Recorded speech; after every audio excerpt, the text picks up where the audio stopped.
here we are with another one of our fabulous teachers, Rosalie Dace. Rosalie, it's wonderful to be meeting you. And you're talking to us from Durban in South Africa. How are things there? Hot at the moment, Alex. Thank you for doing this. I appreciate it, and it's nice to look at somebody who's feeling a little cooler. Absolutely. I've got my sweater we're on. okay. Yeah, yeah. Wonderful.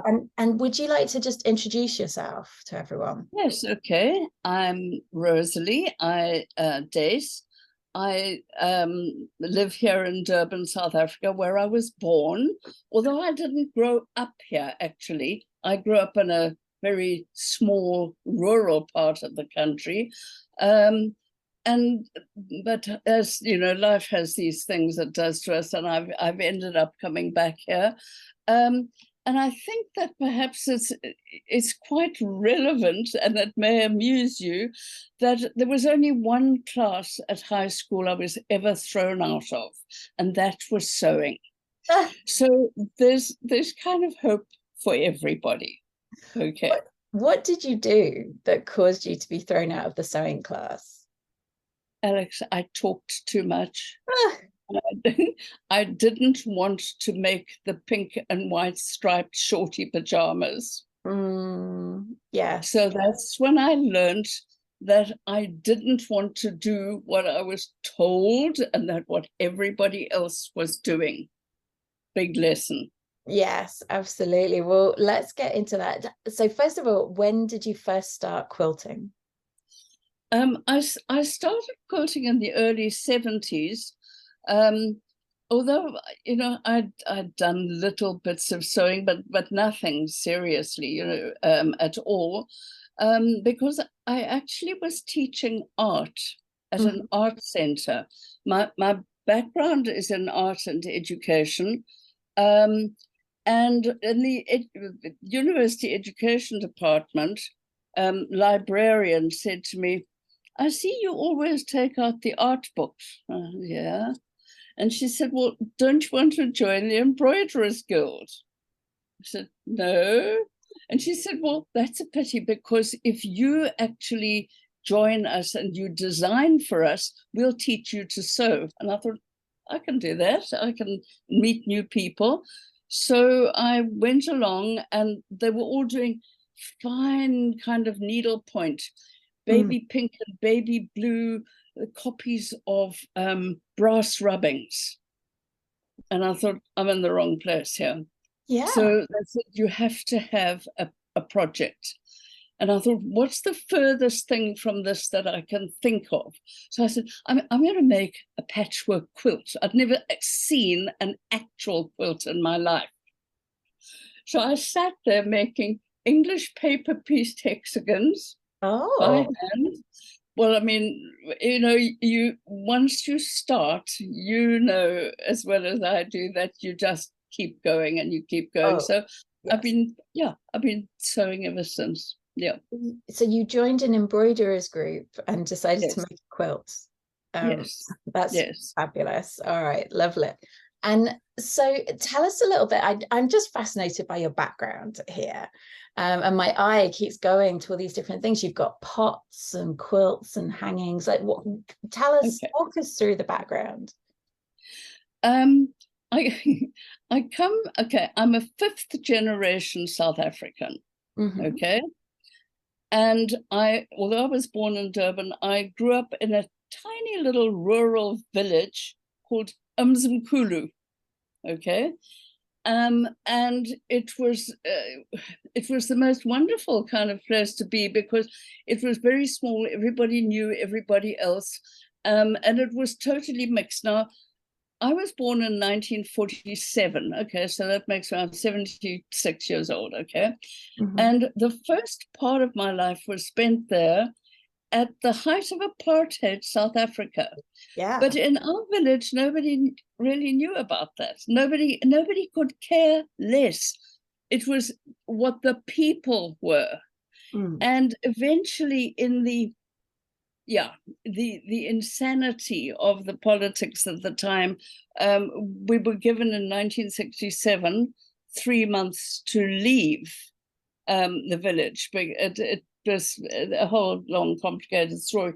But in the meantime, I had to go to boarding school. I went to boarding school for 10 years in the city, and there was this little rural kid who I spoke among all my friends. I spoke Xhosa. I spoke English at home, but and I came to a sort of sophisticated people. I remember at the age of 7 thinking they know about, what was it, piccalilli chicken, and I had no idea what they were talking about. Okay, so then 10 years at boarding school, where obviously we had to do some kind of sewing or all of that kind of thing. I have no regrets at all about the 10 years of boarding school, because I made friends that I'm still friends with. Yeah. And if the atmosphere and the attitude is right, then you can only benefit from it, really. Yeah, so that was the sort of background. It was an interesting home as well that I grew up in, because I grew up with textiles and things hanging on the wall. My father had lived all over the place and been all over the place, including West Africa, and wherever he was, he brought back textiles. He claimed to have no artistic ability at all, but I look at what he brought back, and there were these interesting things. His father was born in India, so there was a sort of that kind of mixed background as well. So yeah, that's pretty much my background. I eventually went to university, did fine art and English, so hence the arts and education, and that's the background. Yeah. Astonishing. And so you've obviously continued this tradition of hanging textiles on the walls, because Absolutely. I can see them behind you. And are these some of your own creations behind you? Yes, those are all I go like that. Yes, those are all my bits. Some are half done. You can see there's a piece that's got some bits of paper kind of pinned onto it, thinking, well, maybe that's where the design will go. Yeah. So that's what it is. Yes. Well, Yeah. I guess your dad was inspiring you from an early age with these textiles that he was bringing back. So who are some of the other quilters or artists that have inspired you? Oh, you know what? There are so many. I was thinking about that question and thinking there's so many extraordinary creative people, whether they've been painters as part that I've learned to love as the art background, or whether they've been people who use textiles. It's all about, for me, the touch of creativity. So among the artists who I've loved, I mean, whether you're looking at ancient Ethiopian paintings, or you're looking at somebody like Hundertwasser or Matisse or Paul Klee, all of whom I teach classes based on. I have a whole series called Start with Art, because we're all doing the same thing. Whether we, doesn't matter what your medium is. Anyway, then, and if you think about textiles, the closest thing to our actual bodies, to our skin, is the textile. It's got to feel right, and that's why it has such a human quality. So looking at the quilt makers, I love the idea of quilts being wrapped in quilts as well, other than hanging on the walls. I love, although I don't make them, I love traditional quilts. I love the, I'm going to say, the strong design and color and graphic quality of old order Amish quilts. They're just so there. You can't add anything, you can't take anything away. It's a bit like Jane Austen's writing. And then in contemporary quilt making, I'm interested in people like that Bosnian group, that Bosna Werkstatt group, who are making quilts. Hey, they are fascinating. I saw their work and I emailed them, can I show your work, you know. So I've started a correspondence with them. And it's an organization that started during the Bosnian conflict for women who wanted to put bread on the table, literally. They're reminiscent of some Amish, some Welsh quilts, some Mark Rothko, some, and they're just pure color and design. Wonderful. Obviously, if you're looking at contemporary quilts, there are people like Nancy Crowe, who's just done such an extraordinary job of paring down and demanding good design.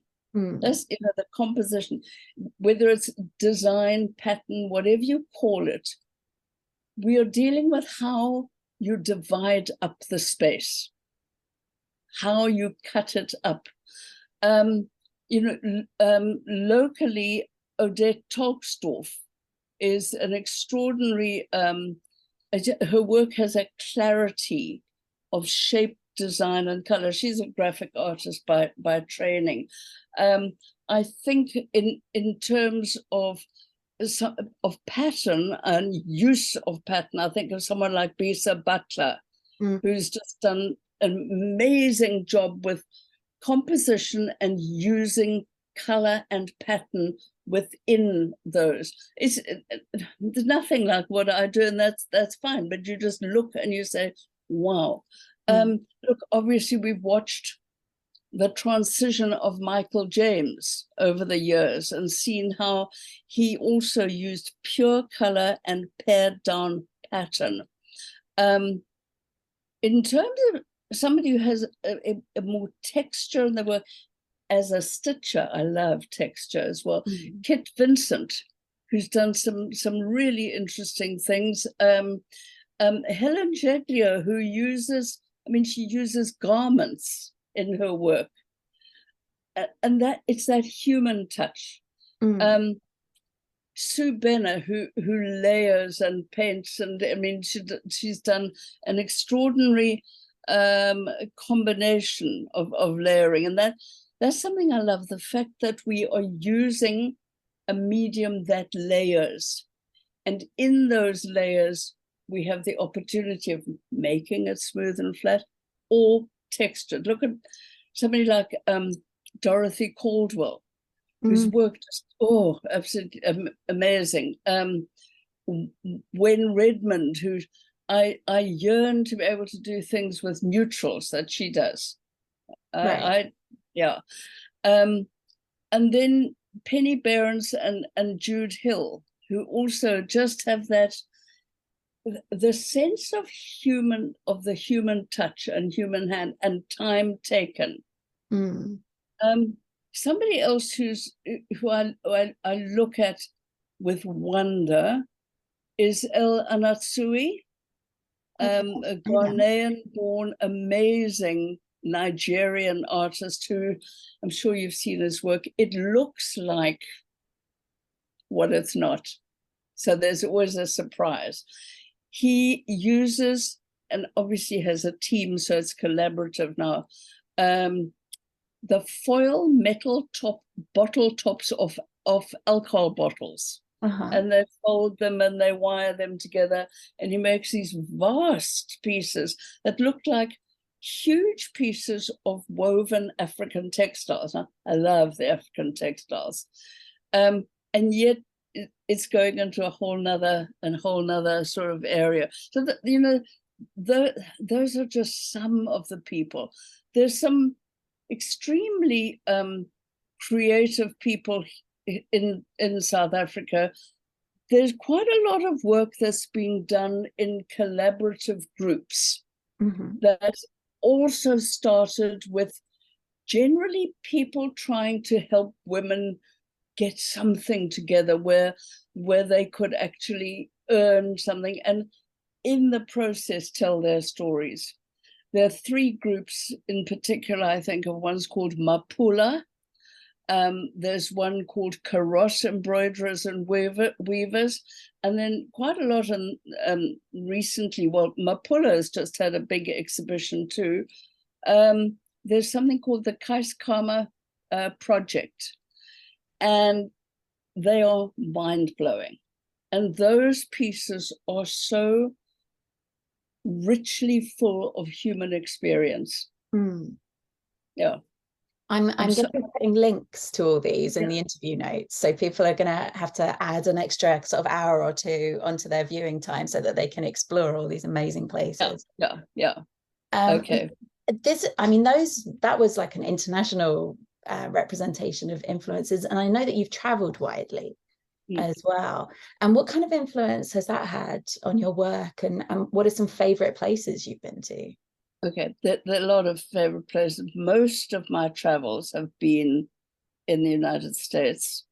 I went there for over 30 years. Also Australia, New Zealand, Europe, France and Germany.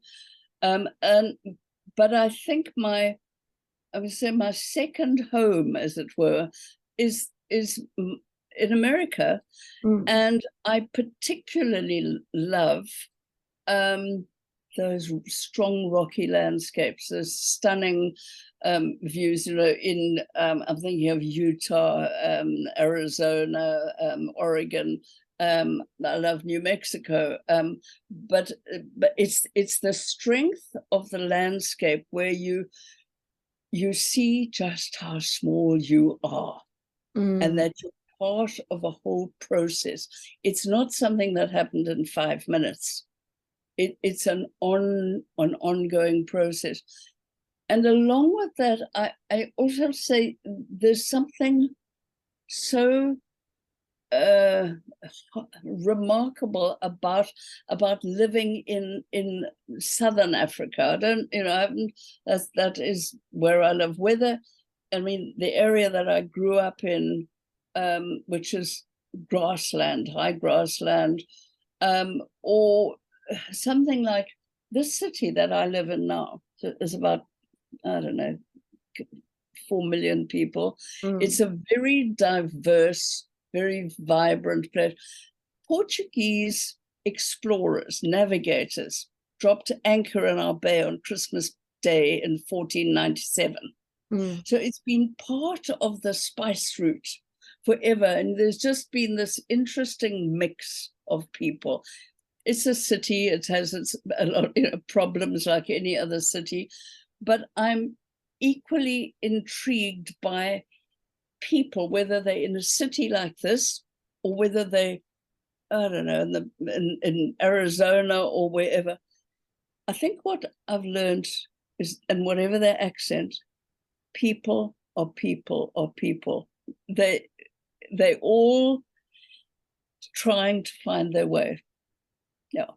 Yeah, is I guess the human condition, it's like people have a lot of the same problems, yes, or joys or pleasures wherever they are in the world. One of the things you talk about in your work is about taking risks with art. And just talk about that a little bit. Look, I think there are times we all want the security and comfort of making what we know, knowing what's going to come out. Hence, in my case, my love of, for example, log cabins or whatever. But as creative artists, we often searching for another way. People talk about trying to find their own voice, and they're a bit lost. And it's trying to do something that you're not just repeating a rote pattern for your own work. I think the biggest challenge that I face, either as an artist or certainly as a teacher, is fear. People are really scared. What if I'm not good enough? What if I stuff this up? What if, and that is something I try to ask myself, and it's something I've learned for myself. I ask myself a bunch of questions without trying to overthink. I think, so, and they go, what, why, where, how, and wow. So what am I doing? What am I trying to focus on? am I just regurgitating the same thing? What if I look at it from a slightly different angle? And then, why am I doing this anyway? If for anybody in a class, I mean, the why could be, hey, there's a new family baby arriving next week, so I better just get on, and that's why I'm doing it. Or it could be, I'm really battling to deal with positive and negative space, or with color, and I've avoided certain colors. So it helps you without overthinking. It helps you go into yourself and say, what the hell am I doing? And then the where is again emphasizing. So where am I putting the focus? I'm really working on color, or I'm working on the feel of the texture. Let me just enjoy the process. Let me not over. Let me just. This is where my focus is, for example, and only then do I even start thinking about the how. I sometimes it's a security for people, but you know what? There are only so many ways you can get some bits of fabric together. You glue them, you fuse them, you piece them, you applique them by hand or machine, or both, and then maybe stitch on the top by hand or machine, or both. And I just feel they are wonderful, and loads of, for example, YouTube videos where you can sit down and say, okay, this is exactly how you stitch a 1/4 inch seam with your foot 37 on the Bernina or whatever. People can get that very well outside of my classes, or any class they want to. I feel that the risk taking is to try something they haven't tried before, but knowing that there's somebody holding your hand, as it were, along the way. So I like to ask myself and anyone else, so what have you tried that was different or new in the last 6 months? That's quite an interesting question to ask yourself. They can take risks with color. Now I've got this color workshop coming up. This is one of the things, you kind of make it fun as well. Color is something that people take so personally. So you say, for example, so what's your favorite color? And they all smile and say blue or whatever. And then it's part of the physical being. And you say, so what's your worst color? What do you hate? And they go, brown or orange. I mean, it literally is into your body. Okay. So, and I said, what about using most hated color? Oh, no, I couldn't do that. So, okay. So, for example, this is what I might do. Okay. Let's make a small unit.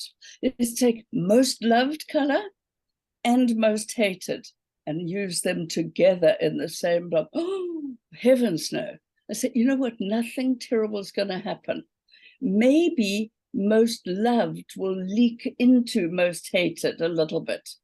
And and so they can have fun with it as well and see that nothing terrible happens. They may discover that there's something that they could do. So that's the kind of risk-taking, getting people to try something they haven't tried before. Yeah.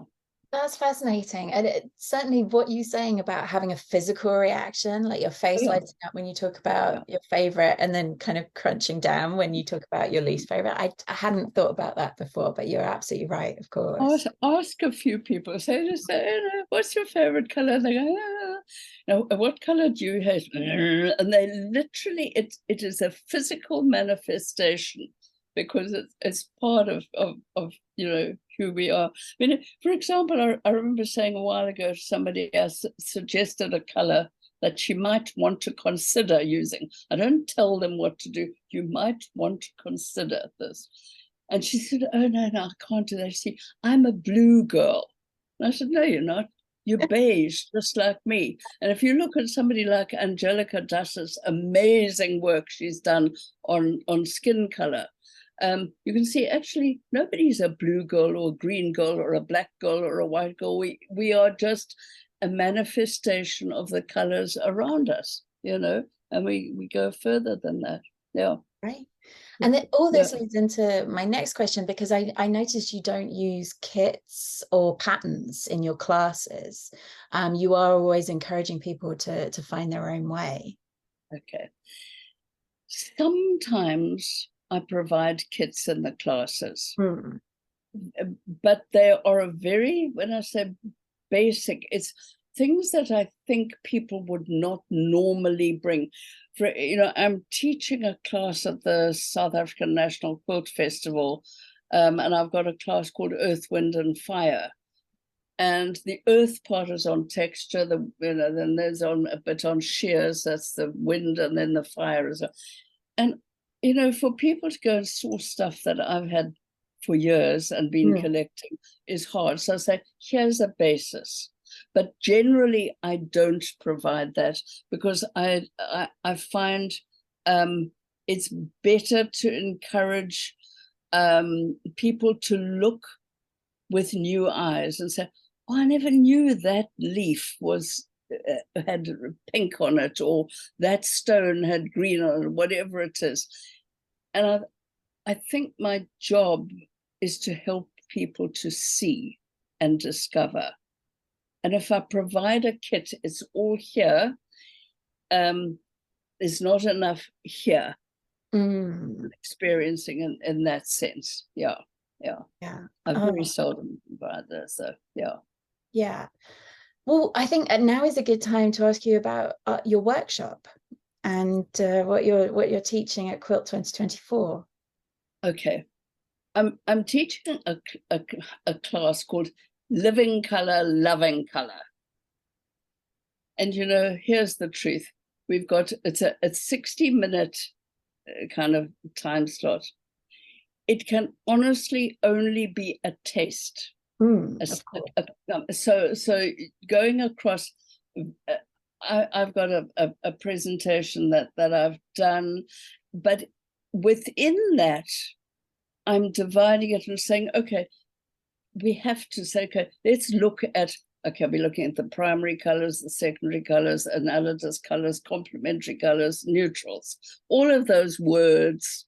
But in fact, what I do is give people different ways in which they could try them out. For example, let me show you here. I've got, this is, okay, it's a little piece. And you see that? Goes from white to black. Beautiful, yeah. Okay, it actually goes that, okay. And I wanted, this was my experiment with neutrals. So in that length, I don't know how long that is. It's that long. Okay, I said, see if you can go from white to black in a gradation. Now, this happens to be the one in neutrals. I have another one that goes from yellows to reds in the same length. And then what can you do with that? You're learning about those very subtle gradations. And also the fact that the human eye reads color where two colors join. So it's about edges. Are there blurred edges or are there sharp edges? I mean, if you look at the beginning and end of that, and then in this one, I've done hand stitching, machine stitching, used some black tulle and a bit of metallic. Oh yeah, that's something we just touch on as well. What if you have a bit of metallic? And I sometimes have to overcome that, oh no, that's crass and vulgar. No, it isn't always. You just got to be subtle, okay? So that's one of the things that I do. And basically in that short time, I have, it'll be on the walls behind me, a variety of ways in which people can experiment with color. It will include the most loved, most hated, which is just fun. We'll include some this in scale, value scale, and then some unusual color contrast. Like, what if you put two colors together that you wouldn't have thought of, that your grandmother said you can't ever wear pink and red together, or whatever. So, you know, there's a variety of ways. It's honestly, it's just a little test, because normally that class is a 5-day class. So it's just like, hey, look, here's it's a little test fest, you know. So Yes. that's how, yeah. And of course, people can find more information on your website and details of other classes and so on there. And I think that those actual exercises, I was going to write them out and have them up on the board, and I thought, no, let's do it in a better way. We'll put it on the website as well, and say you can go to this page and look up, here are some of the ways in which you can experiment with color. You know, and also, of course, there's the whole emotional impact. Why do you hate that color? Why do you love that color? What scares you? What do you want to wear when you're feeling bright and bold, or on those days where you put on your dark glasses and you wear gray and hope nobody sees you ever, you know, and that makes a difference too, you know. Yeah. Yeah. The other thing that I do with my classes, and I do this with all of them, is that about a month after the class, I don't know how we're going to do this on this one, I have a Zoom meeting with everybody who's emailed me their stuff, say, what did you do with that? What did you find that was the surprise? I'm always interested in, what did you not expect? So where can you go, and where can you go from here with that? So that's, and by the way, I'm interested in, this is nothing to do with it really. Why do we talk about some as workshops and some as classes? What's the difference in your view? Oh, I suppose just the words themselves, workshops imply kind of working through something, whereas classes suggest more being taught something. Oh, that's quite interesting, because you know, I used both and I saw both being used, and I thought, let's see what the expectation is, because also part of what do you expect and what did you not expect is that, and this is part of the risk taking, I ask people right at the start, what are you expecting or wanting from this class, from yourself, from me, from the rest of the group? Okay. And at the end, one of the questions is, so what happened here today? And that, you know, so, and what happened that you didn't expect? Did you go off in another direction? You know? Yeah. So that's, well, I'll have to think about that more and more.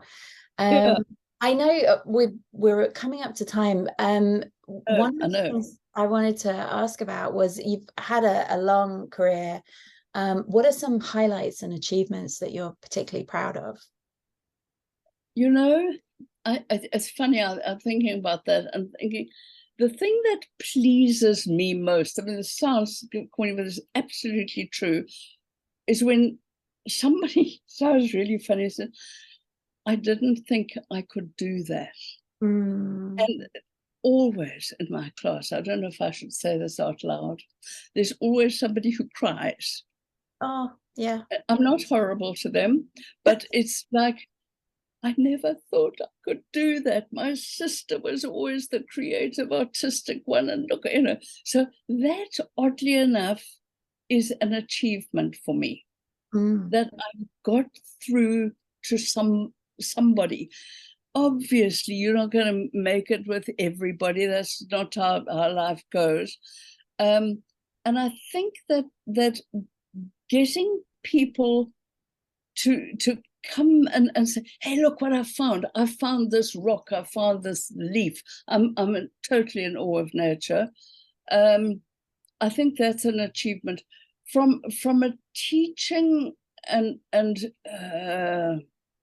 from the other point of view, I think it always comes as quite a shock when people say, please, will you come and judge our art show or our quilt show? And I always think, but I don't know anything.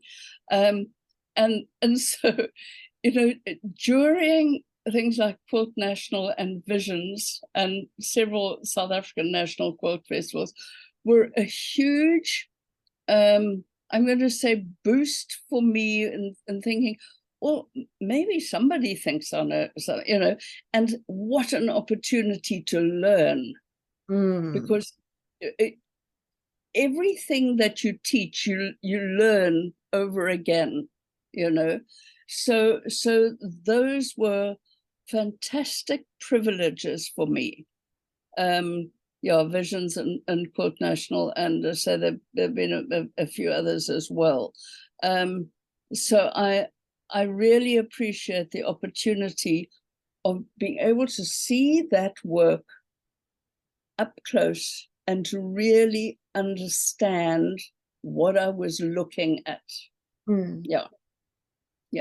Fascinating, yeah. And of course, we are recording this at the end of November, and it's going to go live at the beginning of January. And so you've had a long career, but you've also got a lot of time in front of you as well. What are some things you have planned or would like to do during 2024?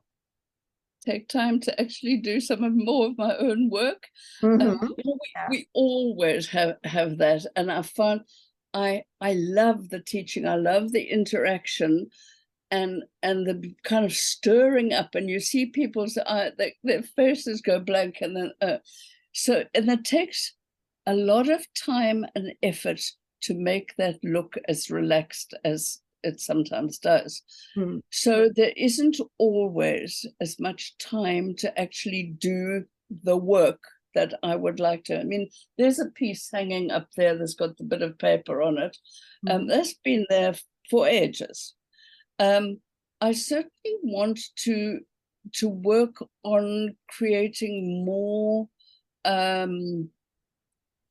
of the series that I work in. I've got a couple of those series. I work with this Start With Art, where I've got class on Paul Klee, 100 and Matisse. I've got 100 coming up again later this year. I enjoy, I love circles, whether it doesn't matter what they are. I've got, I like seeing that, whether it's from the most minute thing to way out into space where we don't even know what we're looking at. I want to experiment with some more of the actual shapes. We've had an extraordinarily fierce few days of huge winds here. I do a huge amount of photography, so I've enjoyed photographing what happens to the leaves. I've got these huge Strelitzia Nicolai and banana leaves and so on in this garden. So I want to work on looking at more of the positive and negative linear shapes there. I've also had a whole series on hands that I've done. And I was talking earlier about my father. When I was a very small child, I must have been about 3, he took me into his dressing room where he had an African weaving on the wall. And he said, have a look at that. Yeah, yes, Daddy, you know. And he said, look, that is the craftsman's hand. And it was a woven hand in there. And he said, that's the sign of the craftsman, somebody who makes his living from the work of his hands. And that's a fine and honorable thing to do. Absolutely. Well, it took me about 60 years to realize, oh, that's what I do, make my living out of my hands. So I have a whole series that's been going on with hands as well. And I want to do those. I want to make, yeah, a handbook. Okay. Yeah. So there's a lot to do. I'll never have enough time. Yeah. But what a lovely lesson for your father to teach you. Oh, it was extraordinary, yes, yeah. And this was a man who couldn't draw, couldn't do anything. Now, his father and grandfather, so they were artists, actually. So there were people who were aware of shape and color and line. And I have my great-grandmother's sketchbook from the time, yeah. So you know, there was always somebody looking at something like that. So I was never, I never felt odd for wanting to look at art. I drew on every wall, in every book. The best was to creep behind the fridge with a red wax crayon. And if you hold it against the motor, it melts. And it, you know, I never got into trouble for any of that. Wow. Must have been a nightmare. But so I have this very kind of free attitude to people who want to experiment. And I know that people are scared of it. I know it's a sense of, I don't know if I'm allowed to, I don't know how to do it, and I don't know if I can, and what will my friends and family say? And, well, whose work is it? It's not theirs, yours.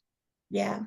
So overcoming that fear, okay, that's got away from the question about what am I going to do. But yeah.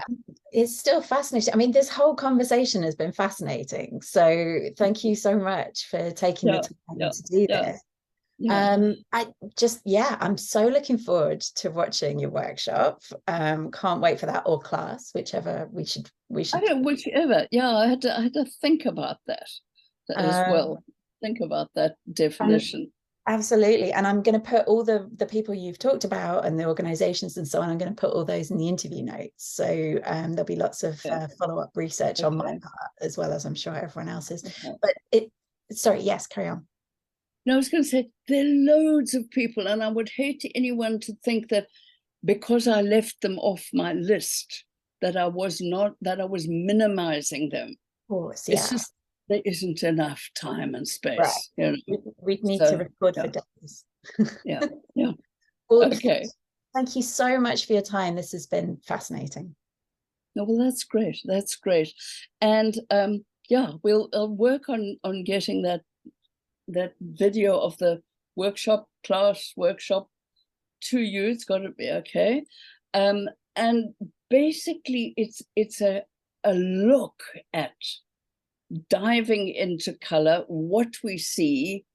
I think it was Monet who said we live in a chaos, in a rainbow chaos, a rainbow of chaos, and that's what we're trying in a short while to say, let's separate some of this art and live with it and love it. Yes. Oh, I think that's a great sentiment to end on. Okay. Thank you so much. That's a pleasure. That's an absolute pleasure, and we'll work further with that.